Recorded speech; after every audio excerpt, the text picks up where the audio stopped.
Walang pumupunta po rito. Sa dami ng basura, sa dumi ng tao, at may mga basag pa na buti at baka masugatan po tayo pag bumaba po tayo dyan.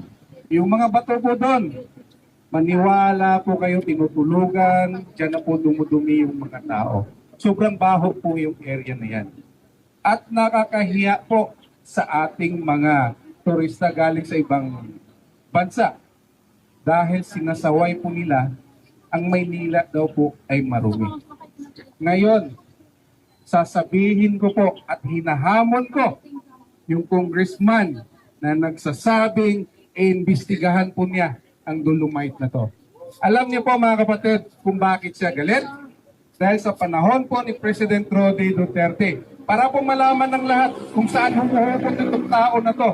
Kilala ko po yung tao na to. Tinanggal po siya ni President Roddy Duterte sa kanyang posisyon doon sa Urban Poor Department yata yun dahil sa issue ng pagnanakaw. Sino ngayon ang magnanakaw? Yeah. Di ba? Huwag ka pong magturo. Tingnan niyo po ang ginawa ng mahal na President Roddy Duterte para po sa ating bayan. Hindi lang po ito pang sariling interest at kumita dito. Kasi po, ang iniisip po siguro niya, may kumita. Baka siya po